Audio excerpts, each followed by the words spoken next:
Assalamualaikum warahmatullahi wabarakatuh. Perkenalkan, nama saya Fajar Fernanda Yosiga, mahasiswa Ilmu Komunikasi Universitas Muhammadiyah Yogyakarta, beserta mata kuliah Metode Penelitian Komunikasi Kualitatif tahun 2024. Pada video saya ini, saya akan menjelaskan tentang analisis naratif. Analisis naratif. Narasi. Narasi sering disamakan dengan cerita atau dongeng. Namun, pada perkembangannya, analisis narasi bisa digunakan untuk menganalisis pemberitaan. Asal kata bahasa Latin narrate, yang artinya membuat mengetahui. Narasi berkaitan dengan upaya memberitahu. Tidak semua informasi adalah narasi.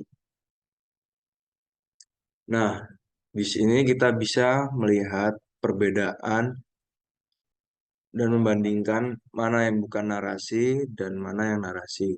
Nah, pada foto yang kiri ini, dalam foto tersebut tidak terdapat yang namanya struktur cerita, tidak adanya plot atau alur.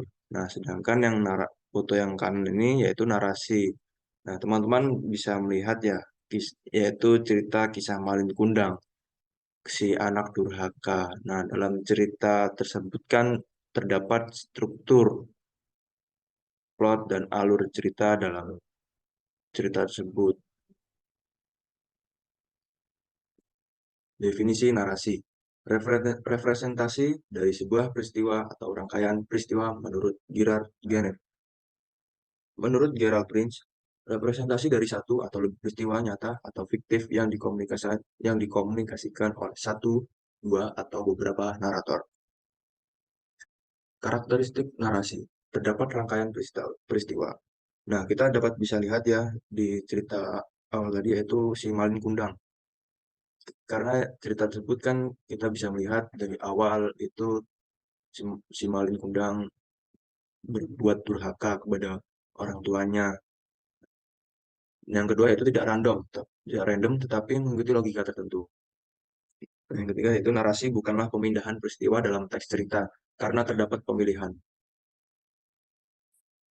Struktur analisis narasi.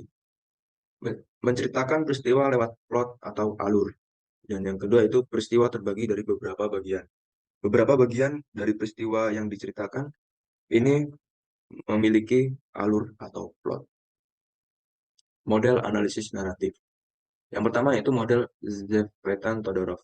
Naratif terdiri dari story dan plot yang saling mendukung. Cerita memiliki struktur awal, masalah, sampai solusi. Nah, kita bisa lihat di cerita si Malin Kundang ini kan, tadinya si anak ini berbuat baik pada orang tuanya, sampai dia mempunyai masalah, dan sampai punya solusi. Yang kedua itu model Nick Lachey. Analisis melihat kondisi keseimbangan. Gangguan terhadap keseimbangan, kesadaran terjadi gangguan, upaya memperbaiki, dan sampai pemulihan.